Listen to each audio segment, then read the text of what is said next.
Good morning and happy Friday. Jordan Keck here, your lender buddy with your weekly market update.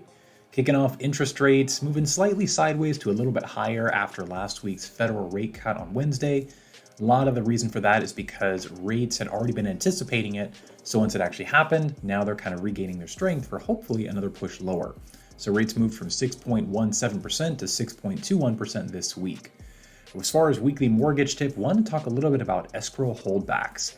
So escrow holdbacks are often used in situations where if there's a lender required repair from the appraisal report, or if there are just repairs that, let's say it's for a septic system, bad time of year, the seller wants to put money aside on that behalf, but the work can't be completed before closing.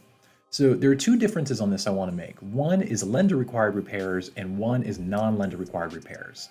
If it is a lender required repair, in that situation, you want to do the work after closing, then you would be looking at an escrow holdback.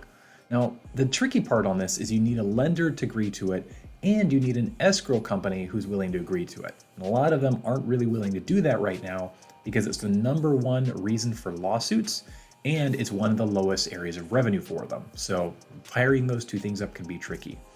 Now, if it's a non-lender required repair, this can be a little bit easier, because the lender doesn't have to sign off or approve on it. And for escrow, you don't even necessarily have to use the current escrow company you're going through. I know at least locally here, Santiam Escrow, from what I understand, is still a company that's willing to do escrow holdbacks. So it doesn't matter where you're closing. If you wanted to just do an escrow holdback for a particular repair, you can potentially go through Santiam Escrow or another company willing to do it, hold that funds aside until the work is done. So if you have any questions on this or other ways of using excess credit in a transaction, let me know. There's some creative things to do depending on the situation. Next up, the PCE personal consumption expenditure inflation data came out for August, showing only a 0.1% rise below the 0.2% that was expected. And this is important because it's going to show on an annual basis we're below that 2% inflation target for the Federal Reserve. Year-over-year inflation dropped from 2.5 to 2.2, and the core rate also only rose 0.1% below estimates, on putting us on a year-over-year annual basis for core for going up from 2.64 to 2.68, just because we were replacing a pretty low number last August. So we're headed in the right direction. Next up, Saudi Arabia, after saying that the US had failed to fulfill their essentially promise of buying more oil a few years ago, they started increasing the prices, started cutting production on that. They just announced that they will start increasing oil supply. Just on that news alone, prices for oil dropped about 3.5% because they're moving away from their $100 per barrel target. And of course, oil prices, they filter through the economy in so many different ways because it affects transportation, a lot of plastic goods, things like that. And so likely going to help even lower inflation numbers into the future. May get to see some low gas prices from it as well. Pending home sales for August rose 0.6% above the 0.3% that was estimated. Year-over-year sales are still down 3%, but that's quite a bit better than the negative 8.5% we saw in the previous month for July. Increase in signed contracts does line up with the lowering of interest rates and increasing levels of inventory, giving buyers more options at more affordable monthly payments. So hopefully continue to see more of that as inventory levels stay strong and interest rates are continuing same or lower.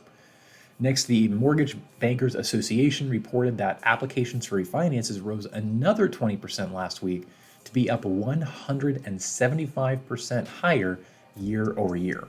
Refinances made up 56% of all total loan applications, up from 51% the prior week, while purchase applications rose 1% week over week.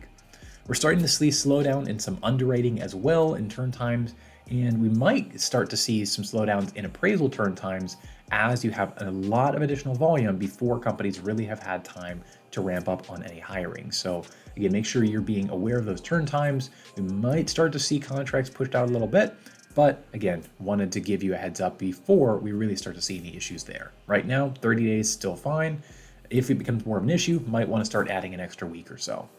And lastly here, Shiller and FHFA both reporting home appreciation for July, up 0.2 and 0.1% respectively.